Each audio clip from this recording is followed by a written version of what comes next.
Madam, ಜೀವ ಅವರು ನಿಮ್ಮೊಟ್ಟಿಗೆ ಏನು ಶೇರ್ ಮಾಡ್ಕೊಂಡಿದ್ರು, ಯಾವ ರೀತಿ ಟಾರ್ಚರ್ ಆಗ್ತಾ ಇತ್ತಂತೆ? ಲಾಸ್ಟ್ ಮಂತ್ ಕೋರ್ಟಲ್ಲಿ ಆರ್ಡರ್ ಆಯಿತು ಸರ್ ಅವ್ರ ಮೇಲೆ ಎನ್ಕ್ವೈರಿಗೆ. ಆಯಿತು, ಇನ್ವೆಸ್ಟಿಗೇಷನ್ ಕೋಪ್ರೇಟ್ ಮಾಡೋಕ್ಕೆ 14th ಹೋಗಿದ್ರು. ಫರ್ದರ್ ಡಾಕ್ಯುಮೆಂಟ್ಸ್ ತರಲಿಕ್ಕೆ ಹೇಳಿದರು. ಫರ್ದರ್ ಡಾಕ್ಯುಮೆಂಟ್ಸ್ ತೊಗೊಂಬಂದಿದ್ರು. Crime number 56 of 23 related. ಇದು ಸಿದ್ದಾಪುರದಲ್ಲಾಗಿರೋ ಒಂದು ಕೇಸ್, ಬೋವಿ ರಿಲೇಟೆಡ್ ಅಲ್ಲ, ಒಂದು ಕೇಸ್ ಇದು ಅಷ್ಟೇ. ಸ್ಟೇಷನಿಂದ ಇಲ್ಲಿ ಟ್ರಾನ್ಸ್ಫರ್ ಆಗಿದೆ. ಟ್ರಾನ್ಸ್ಫರ್ ಆದಮೇಲೆ ಫರ್ದರ್ ಎನ್ಕ್ವೈರಿಗೆ ಪರ್ಮಿಷನ್ ಕೇಳಿದ್ದಾರೆ. ಪರ್ಮಿಷನ್ ಬೇಸಿಸ್ ಮೇಲೆ ಅವ್ರು ಹೋಗಿದ್ದಾರೆ. ಇನ್ವೆಸ್ಟಿಗೇಷನ್ಗೆ ಕೋಪ್ರೇಟ್ ಮಾಡಿದ್ದಾರೆ. ಒರಿಜಿನಲ್ ರೆಕಾರ್ಡ್ಸ್ ಎಲ್ಲ ಆಲ್ರೆಡಿ 1 year ಬಿಫೋರೇ ಹಳೆ ಐಒಗೆ ಎಲ್ಲ ಡಾಕ್ಯುಮೆಂಟ್ ತಲುಪಿಸಿ ಸ್ಟೇಟ್ಮೆಂಟ್ಗಳನ್ನು ಕೊಟ್ಟಿದ್ದಾರೆ. ಇವಾಗ ಹೊಸಬ್ರು ಬಂದವರು ಕೇಳಿದ್ದಾರೆ. ಇಲ್ಲಿವರೆಗೂ 4 ಜನ ಐಒಗಳು ಚೇಂಜ್ ಆಗಿದ್ದಾರೆ. ಇವ್ರಿಗೂ ಸ್ಟೇಟ್ಮೆಂಟ್ ಕೊಡೋಕ್ಕೆ ಈಗ 3 ತಿಂಗಳಲ್ಲೇ ಇವ್ರು ಬಂದಿರೋದು. 3 ತಿಂಗಳಾಗಿದೆ ಕನಕಲಕ್ಷ್ಮಿ ಮೇಡಮ್ ಬಂದು. ಅವ್ರು ಬಂದ ಮೇಲೆ ಇವ್ರು ಹೋಗಿದ್ದಾರೆ ಇನ್ವೆಸ್ಟಿಗೇಷನ್ಗೆ. ಡಾಕ್ಯುಮೆಂಟ್ಸ್ ಥರ ಕೇಳಿದ್ದಾರೆ, ಕೊಟ್ಟಿದ್ದೀನಿ ಅಂತ ಹೇಳಿದ್ದಾರೆ. ಫರ್ದರ್ ಅವ್ರು ಏನು ಕೇಳಿದ್ರು ಎಲ್ಲ ದಾಖಲಾತಿಗಳನ್ನ ತೊಗೊಂಡೋಗಿ ಸಬ್ಮಿಟ್ ಮಾಡಿದ್ದಾರೆ. ದಿನ ಕರೆಸೋದು, ಮಾರ್ನಿಂಗ್ 11 to 6:30 5:30ವರೆಗೂ ಕೂರಿಸೋದು, ದಿನ ಟಾರ್ಚರ್ ಮಾಡೋದು. ನೀವು ಹೆಂಗೆ ದುಡಿತೀರಾ, ಹೆಂಗಿರ್ತೀರಾ, ದಿನ ಒಂದೊಂದು ವರ್ಡ್ ಏನೂ ಆಗಲ್ಲ, ಕೋರ್ಟಲ್ಲಿ ನಮಗೆ ನ್ಯಾಯ ಸಿಗುತ್ತೆ ಅಂತ ನಾನು ಸಮಾಧಾನ ಮಾಡಿಕೊಂಡೇ ಬಂದೆ. ಒಂದೊಂದು ದಿನ ಹರಾಸ್ಮೆಂಟು ಒಂದೊಂದು ಥರ ಶುರು ಆಯಿತು. ಒಂದಿನ ಮಂಗಳವಾರ ಅನ್ಕೋತೀನಿ, ಡೇಟ್ ನನಗೆ ಕ್ಲಾರಿಟಿ ಇಲ್ಲ. ಅವತ್ತಿನ ದಿನ ಸ್ಪೆಸಿಫಿಕ್ಕಾಗಿ ಮನಿ ಕೇಳಿರೋ ದಿನ ಅದನ್ನೇ ಹೇಳಿದ್ಲು, ಮನಿ ಬಗ್ಗೆ ನಾವು ಮಾತಾಡೋದು ಬೇಡ, ನೋಡೋಣ, ಮಾತಾಡೋಣ, ಕೇಸ್ ಏನಿದೆಯೋ ಅದು ಇದು ಮಾಡೋಣ ಅಂತ ಹೇಳಿದ್ವಿ. 21ಗೆ ರಿಕವರಿ ಅಂತ ಕೇಳಿದ್ರ ಅಥವಾ ಅವರು ವೈಯಕ್ತಿಕವಾಗಿ ಲಂಚದ ರೂಪದಲ್ಲಿ ಕೇಳಿದ್ರು. ಕೇಸಿಗೆ ರಿಲೇಟೆಡ್ ಅಲ್ಲ. ಕೇಸಿಗೆ ರಿಲೇಟೆಡ್ ಅವರು ಪ್ರಶ್ನೆಗಳನ್ನೇ ಮಾಡಿಲ್ಲ. ಕೇಸಿಗೆ ರಿಲೇಟೆಡ್ ಏನೂ ಕೇಳಿಲ್ಲ, ದಾಖಲಾತಿಗಳನ್ನೂ ಇದು ಮಾಡಿಲ್ಲ. ಬರೀ ಅವ್ರು ಕೇಳ್ತಿರೋದು ಹರಾಸ್ಮೆಂಟ್ ಅಷ್ಟೇ. ದಿನ ಒಂದೊಂದು ಹರಾಸ್ಮೆಂಟು. ಕೆಟ್ಟದಾಗಿ ಫ್ಯಾಮ್ಲಿ ಬಗ್ಗೆ ಮಾತಾಡೋದು. ಅಮ್ಮ ಅಪ್ಪ ಇಲ್ಲ ಅಂದರೆ ಹೆಂಗೆ ಬದುಕ್ತೀರಾ, ಹೆಂಗೆ ದುಡಿತೀರಾ, ನೀವು ಹಂಗೆ ಹಿಂಗೆ, ಆ ವರ್ಡ್ಸ್ ಎಲ್ಲ ನಮ್ಗೆ ಹೇಳೋಕ್ಕೆ ಇಷ್ಟ ಇಲ್ಲ ಸರ್. ತುಂಬ ಚೀಪಾಗಿ ಮಾತಾಡಿದ್ದಾರೆ. ಅದನ್ನು ಒಂದೊಂದು ದಿನದ್ದು ನಮ್ಮ ಸಿಸ್ಟರ್ ಬರೆದಿಟ್ಟಿದ್ದಾರೆ. 15th 14th ಹೋಗಿದ್ದಾಗೂ ಈ ಥರ ಸೈನೈಡ್ ಇಟ್ಕೊಂಬಂದಿರ್ತೀರಾ ನೀವೆಲ್ಲ ಅಂತ ಇವರು ಅಂದ್ಬಿಟ್ಟು ಬಟ್ಟೆ ಎಲ್ಲ ತೆಗೆದು ನೋಡಿದ್ದಾರೆ, ಹರಾಸ್ ಮಾಡಿದ್ದಾರೆ.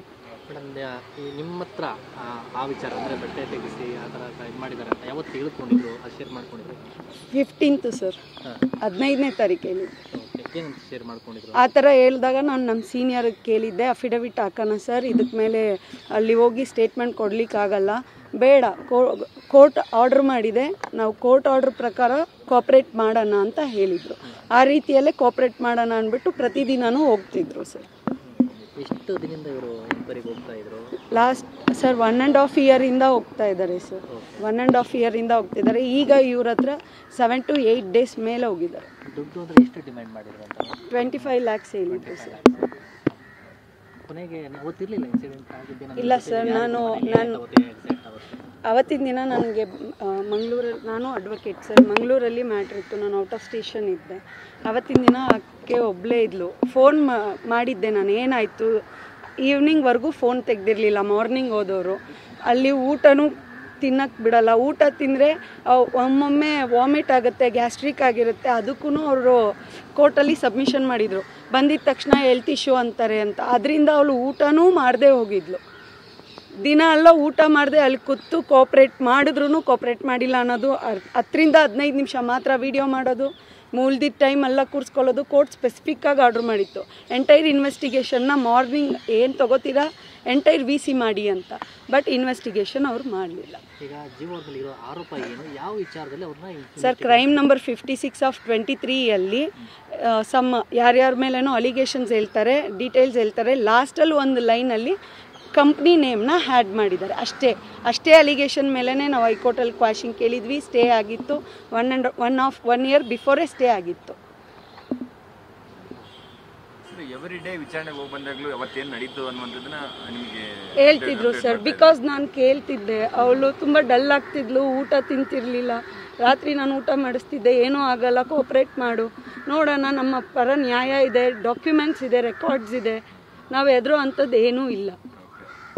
ಅಲ್ಲಿ ನಮಗೆ ಕೇಸಿಗೆ ರಿಲೇಟೆಡ್ ಕೇಳಿದರೆ ಯಾವುದೇ ರೀತಿ ತೊಂದರೆ ಆಗ್ತಾ ಇರಲಿಲ್ಲ. ನಾವು ಕೋಪ್ರೇಟ್ 3 ಜನಕ್ಕೆ ಕೋಪ್ರೇಟ್ ಮಾಡಿದವರು ಇನ್ನೊಂದು 5 ಕೋಪ್ರೇಟ್ ಮಾಡೋದು ವಿಷಯ ಇರಲಿಲ್ಲ. 1.5 ವರ್ಷದಿಂದ ಕೋಪ್ರೇಟ್ ಮಾಡ್ತಿದ್ದವ್ರು 1.5 ತಿಂಗಳಲ್ಲಿ ಹಿಂಗೆ ಆಗ್ತಾರೆ ಅಂದರೆ ಕೇಸಲ್ಲಿ ಪ್ರಮುಖವಾಗಿ ಅಂದರೆ CID ನಡೀತಿರೋ ಕೇಸಿಗೆ ನಾಗರಾಜಯ್ಯ ಅಂದರೆ ಯಾರು ಭವಿ ನಿಗಮದಲ್ಲಿ ಟಾಪಲ್ಲಿದ್ರು ಅವ್ರು ನಿಮ್ಗೆ ಎಷ್ಟು ದಿನದ ಪರಿಚಯ?